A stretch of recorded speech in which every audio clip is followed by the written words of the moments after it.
다 함께 사도신경으로 신앙을 고백하겠습니다. 나는 전능하신 아버지 하나님, 전지의 창조주를 믿습니다.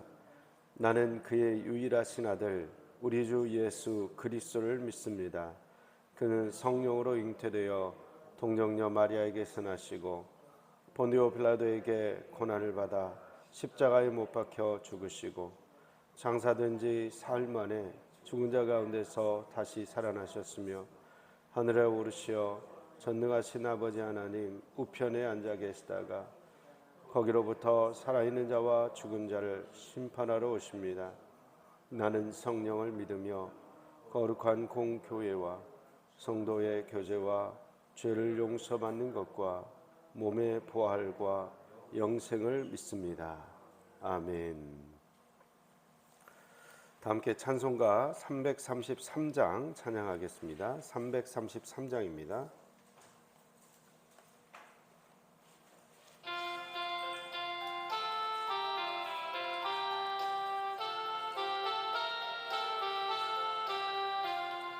충성하라 죽도록 충성하라 주님께 슬픔이나 괴로움이 주의 사랑 못 끊으리 충성하라 죽도록 충성하라 끝까지 충성하라 죽도록 충성하라 주님께 찬란하다 조멸유관 들려온다 주의 음성 충성하라 죽도록 충성하라 끝까지 충성하라 죽도록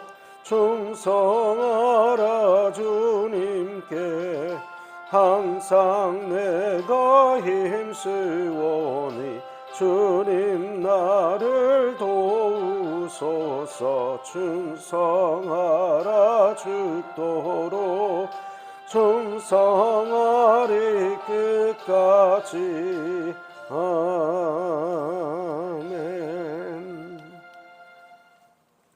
하나님께 손을 우리에게 주시는 말씀은 사무엘상 13장 1절부터 23절까지의 말씀입니다. 사무엘상 13장 1절부터 23절까지의 말씀입니다.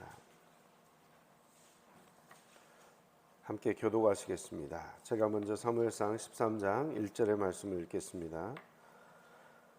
사울이 왕이 될 때에 40세라 그가 이스라엘을 다스린 지 2년에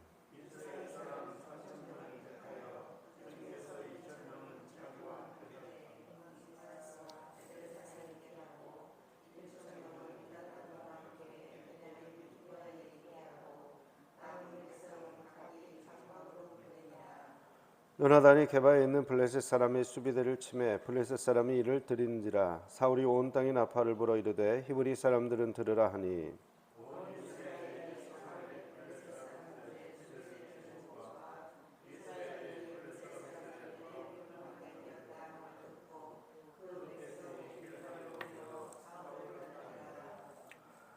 블레셋 사람들이 이스라엘과 싸우려고 모였는데 병거가 3만이요 마병이 6,000명이요 백성은 해변의 모래같이 많더라. 그들이 올라와 베다웬 동쪽 믹마스에 진침해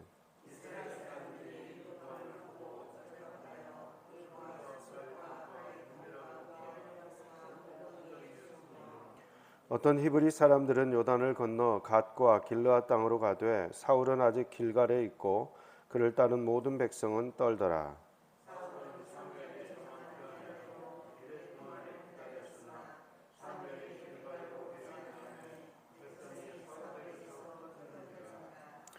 사울이 이르되 번제와 화목 제물을 이리로 가져오라 하여 번제를 드렸더니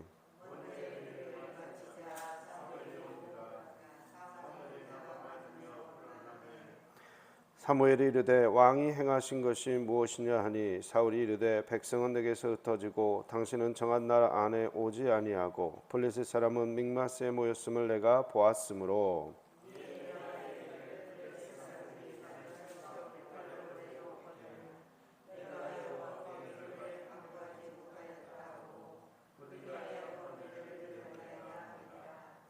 사무엘이 사울에게 이르되 왕이 망령되이 행하였도다. 왕의 하나님 여호와께서 왕에게 내리신 명령을 지키지 아니하였도다. 그리하였더라면 여호와께서 이스라엘 위에 왕의 나라를 영원히 세우셨을 것이거늘.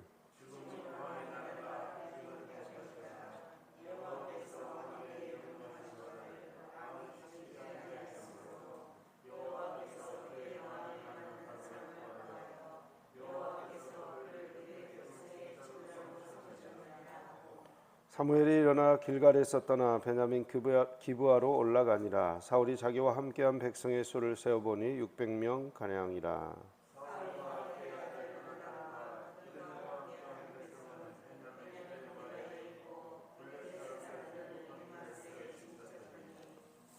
노략군들이 세 대로 블레셋 사람들의 진영에서 나와서 한 대는 오브라기를 따라서 수알 땅에 이르렀고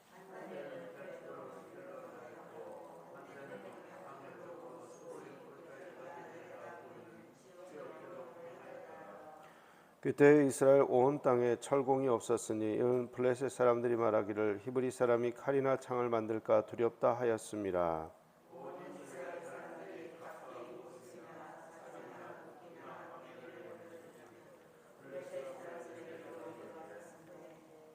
곧 그들이 괭이나 삽이나 쇠스랑이나 도끼나 쇠채찍이 무딜 때에 그리하였으므로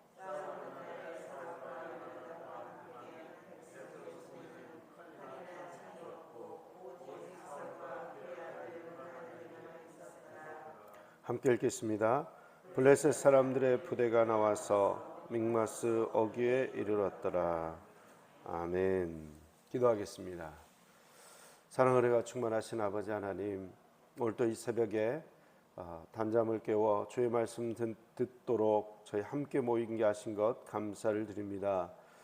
오늘 함께 모였으니 아버지 하나님께서 말씀하여 주시고 아버지 하나님께 올바른 신앙과 인내로서 나아갈 때에 하나님께서 우리에게 주시고자 하는 많은 것들을 보고 깨닫고 누릴 수 있도록 주님 은혜 베풀어 주시옵소서. 부족한 종의 허물은 감춰주시고 오직 주의 영광만 나타나기를 원하옵고 예수 그리스도의 이름으로 기도하옵나이다. 아멘.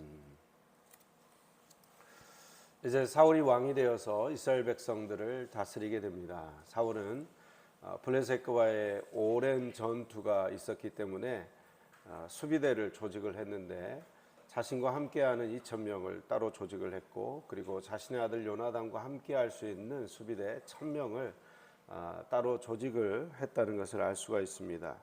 그래서 2,000명은 함께 믹마스와 베델산에 있게 했고 또 1,000명은 베냐민과 함께 기브아에 있게 했다라고 이야기를 오늘 본문 1절에 지금 하고 있습니다. 그런데 이제 3절에 보면 요나단이 게바에 있는 블레셋 사람의 수비대를 쳤다고 이야기하고 있습니다. 아마도 사울 왕이 요나단을 통해서 이러한 지시를 내렸을 것 같습니다. 쳤어요. 자, 이렇게 치니까 블레셋 사람들이 전쟁을 하기 위해서 잔뜩 모이게 되고 그리고 또 이 소식을 알게 된 이스라엘 백성들이 또 함께 길갈에 모여서 이제 전쟁을 준비하려고 합니다. 블레셋 사람들이 모였는데 5절에 보면 병거가 3만이요 마병이 6,000명이요 백성은 해변에 모래같이 많더라 이야기를 하고 있습니다. 병거가 3만이다라는 것은 탱크가 3만 대가 있다라는 이런 비슷한 의미입니다. 병거는 말에 이렇게 묶어가지고 엄청나게 빠른 속도로 진격하는 무기거든요. 사람이 타서. 근데 지금 이스라엘 백성들은 병거가 있을까요, 없을까요? 지금 이 상황에서는 지금 병거가 한 대도 없을 것 같아요. 왜냐하면 뒤에 우리가 이제 19절부터 이렇게 보게 되면요, 창이나 칼을 만들 수 있는 어떤 뭐라고 하죠? 대장장이들이 일하는 곳, 철공소, 하여튼, 예? 대장간이라고 하죠. 예, 대장간이 없었다는 것을 알 수가 있어요. 블레셋의 힘이 강성했을 때 이스라엘 백성들을 압제를 하고, 그리고 자기들이 다스릴 때에 이스라엘 땅 안에 그런 대장간이 하나도 존재하지 못하도록 미리 수를 써놓은 거죠. 예. 현재 그래서 지금 너무나 좀 처참한 상황은 뭐냐면 22절에 보면 싸우는 날에 사울과 요나단과 함께한 백성의 손에는 칼이나 창이 없고 오직 사울과 그의 아들 요나단에게만 있었더라. 네, 사실 병거는 평지에서 싸우는 무기입니다. 그러나 이스라엘 백성들은 지금 산지에 사는 사람들이거든요. 어떻게 보면 이제 중간 위쪽에 예루살렘도 굉장히 높은 지형에 속해 있는 도시이기도 하고, 그래서 어떻게 보면 병거가 이제 평지에서 싸울 때는 도움이 되는데 이제 산에서 싸울 때는 큰 도움을 주지는 못합니다. 더 큰 문제는 뭡니까? 백성들의 손에 칼이나 창이 없다는 게 더 큰 문제죠. 병거 3만 대 없어도 괜찮을지 모르겠는데 사실 정작 중요한 건 뭐예요? 전쟁을 하려고 하면 칼이나 창이 있어야죠. 근데 지금 이 사울을 한번 보세요. 굉장히 무대책이라는 걸 알 수가 있어요. 자기가 전쟁을 벌려놨어요. 근데 지금 블레셋의 화력에 비하면 지금 너무나 열세인 거죠. 사람 수도 부족할 뿐만 아니라 무기 체계도 갖추어져 있지 않아요. 그런데 그냥 블레셋 수비대를 쳐버린 거예요. 블레셋 수비대가 이제 어떤 나쁜 일을 해가지고 어쩔 수 없이 싸우게 됐을 가능성도 있지만, 지금 이제 오늘 우리가 읽은 이 본문에서는 사울의 리더십의 어떤 큰 문제점들을 우리가 지금 발견하게 됩니다. 백성들은 길갈에 있습니다. 그런데 왜 길갈에 모였는가? 그게 8절에 나와요. 그 이유가, 사울은 사무엘이 정한 기한대로 이레 동안을 기다렸으나 사무엘이 길갈로 오지 아니하매 백성이 사울에게서 흩어지는지라. 전쟁을 앞두고 지금 왜 모든 백성들이 길갈에 모였는가? 우리는 그 전에 새벽 기도를 통해서 길갈에 모여서 사울을 왕으로 추대를 했고, 그리고 나라를 새롭게 했다는 것을 우리가 묵상을 한 바 있습니다. 길갈에 다시 모여서 전쟁을 준비하는 제사를 드리기 위해서 모였다는 것을 알 수가 있어요. 근데 이 명령은 누구로부터 왔는가? 사무엘 선지자로부터 왔습니다. 자, 사무엘 선지자가 우리가 제사를 드려야 되니까 내가 8일 안에 갈 테니까 거기서 기다려라. 모든 백성과 함께 있으십시오. 왕에게 이렇게 이야기를 한 거죠. 그런데 어떤 일이 벌어집니까? 9절에 보니까 8절에 사무엘이 오지 않았어요. 백성들은 흩어지고 있어요. 불안해지는 거죠. 사울 입장에서 불안해져요. 그래서 사울이 결국 하지 말아야 되는 행동을 하는데 그게 무엇입니까? 9절에 사울이 이르되 번제와 화목 제물을 이리로 가져오라 하여 번제를 드렸더니, 번제를 드려버렸네요. 번제는 제사장인 사무엘만 드릴 수가 있는데 왕인 사울이 번제를 드려버리는 거죠. 그러니까 지금 하나님께서 사울을 왕으로 삼으실 때도 분명히 여호와의 명령을 순종하고 왕 대신 하나님의 뜻대로 순종하는 왕이 되어야 되는데, 지금 벌써 사울은 하나님의 뜻대로 순종하지 못하는 모습을 보여주고 있습니다. 근데 이제 딱 번제를 드리자마자 10절에 번제 드리기를 마치자 사무엘이 온지라.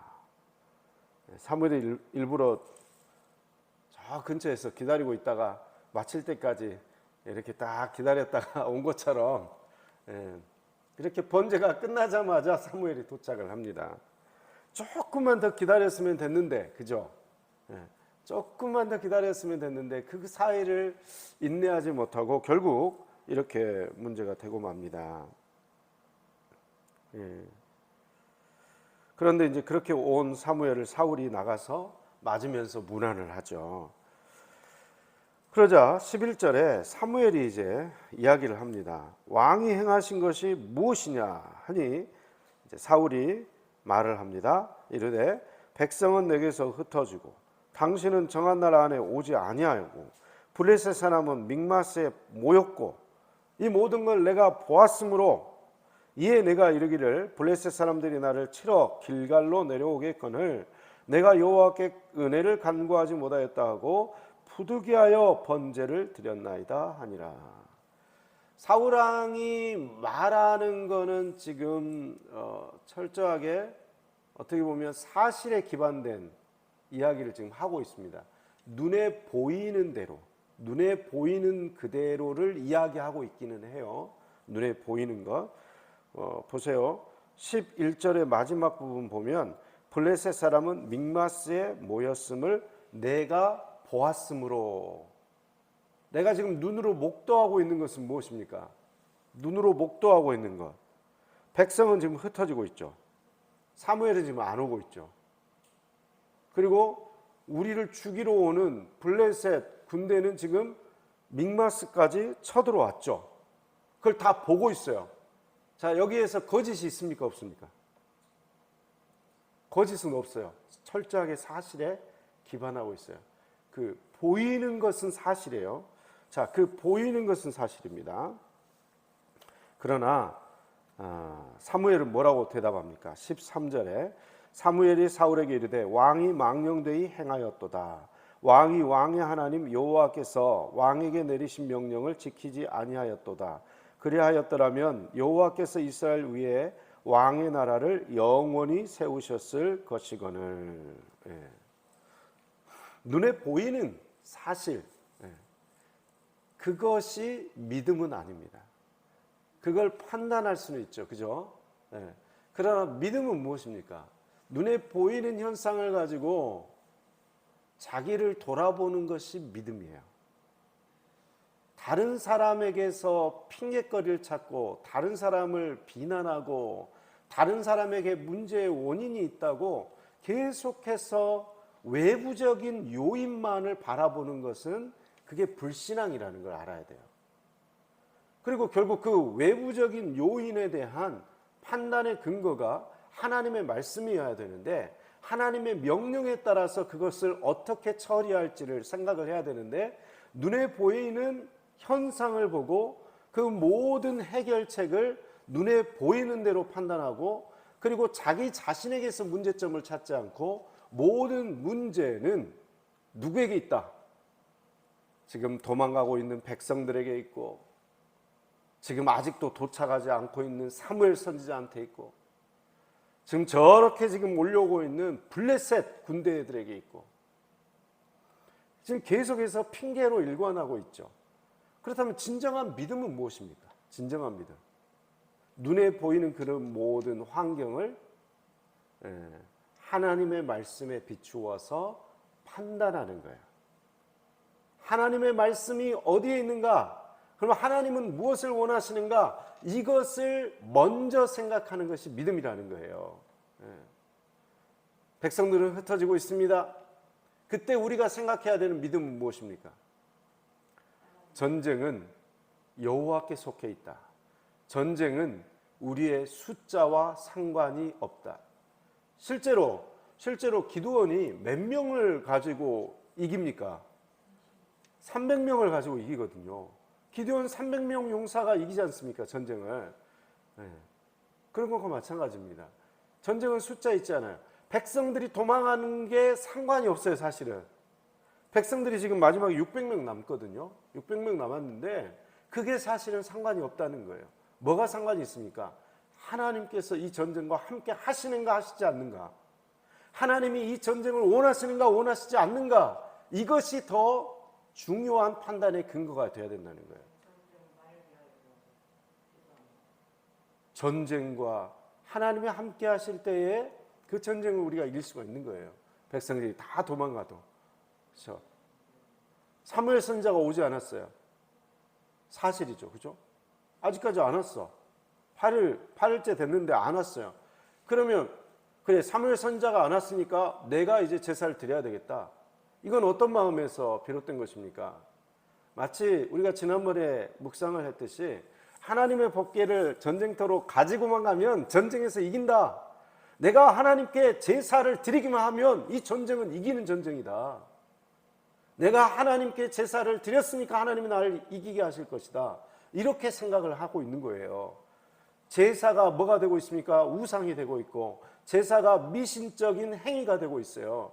우리가 예배를 드리니까, 우리가 헌금을 하니까 하나님이 자동적으로 나에게 복 주신다. 내가 지금 새벽에 이 고생을 하면서 새벽 기도 나와서 새벽 기도하고 있으니까 하나님이 나한테 자동적으로 복을 주신다? 어린 택도 없는 소리입니다. 여러분, 우리가 뭔가 영적인 행위를 해가지고 하나님께 어떤 복을 자동적으로 받는 게 아니에요. 그걸 착각하면 안 돼요. 그래서 사울은 그걸 착각을 했어요. 사무엘 선지자 없으면 내가 하지 뭐. 여러분, 오늘의 상황과는 다르죠. 그죠? 우리는 모두가 이제 제사장으로 부름받았다는 걸 알게 됐어요. 그죠? 우리 단독자, 우리 한 사람 한 사람이 단독자로 하나님 앞에서 예배 드릴 수 있습니다. 교회에 오지 않고도 예배 드릴 수는 있어요. 인터넷을 보면서 예배 드릴 수도 있고, 그쵸? 예배당에 모이지 않고도 다른 장소에서 예배 드릴 수는 있습니다. 예, 그런 시대가 됐습니다. 그리고 우리 한 사람 한 사람이 신실하게 예배 드리면 물론 그 예배를 하나님이 받으십니다. 그러나 예배는 뭐라고 했습니까? 진정한 예배는 무엇입니까? 예배는 하나님 앞에 모든 가치를 다 넘겨드리는 게 예배입니다. 나의 뜻을 이루기 위한 도구로 하나님을 이용하는 게 아니에요. 하나님의 뜻에 내가 맞춰지는 게 예배예요. 그 예배를 드려야 되는데 사울은 지금 어떻게 하고 있습니까? 두려움에 휩싸여서 내가 제사를 드리면 당연하게 전쟁은 이제 이기게 될 것이다. 사무엘 선지자가 오지 않았으니까 나라도 빨리 들여서 전쟁을 승리로 이끌어야 되겠다. 이런 생각을 하고 있는 것입니다. 그러나 그것은 하나님의 말씀에 위배되는 행동이었습니다. 하나님은 사무엘 선지자를 통해서 제사 드리기를 원하셨고, 하나님은 사무엘 선지자를 통해서 사울이 반드시 사무엘이 오기까지 가만히 있기를 원했습니다. 아무리 상황이 급하게 돌아간다 할지라도, 아무리 상황이 어려운 상황이 된다 할지라도 하나님의 말씀에 순종하는 것이 제사보다 더 중요하다는 진리를, 그것을 가르쳐 주기를 원하신 거예요. 사울은 근데 그 가르침을 받지를 못했어요. 인내하지 못했기 때문에 결국 모든 탓은 사무엘 선지자 탓이라는 거예요. 빨리 왔으면 제가 이런 일 없죠. 왜 빨리 오지 않았습니까? 나 이렇게 하는 건 어쩔 수 없는 일 아닙니까? 이렇게 하고 사무엘 선지자를 좀 탓하고 있는 거죠. 그리고 결국은 이제 그렇게 번제를 드리고 하나님의 뜻을 어기게 되고, 결국 사무엘 선지자를 통해서 사울의 그런 왕조가 이제 끝나게 될 것이라는 청천벽력과 같은 그런 이야기를 듣게 됩니다. 여러분, 그래서 믿음은 눈에 보이는 대로 내가 움직여가는 게 믿음이 아닙니다. 눈에 보이는 상황, 막 블레셋 군대가 막 가까이 왔고 이제 한 20km도 안 되는 정도의 지금 진을 친 거거든요. 너무 위급한 상황이죠. 제사를 드려야 되는 사무엘 선지자는 보이지도 않고 백성들은 다 흩어지고 있고 그러한 상황입니다. 그 상황에서 진정한 믿음의 사람은 어떻게 해야 되는가? 다른 사람 탓으로 돌리지 않는다는 거예요. 나를 돌아봐야 돼요. 지금 그런 상황이에요. 그러면 이 전쟁이 하나님이 원하시는 전쟁인가?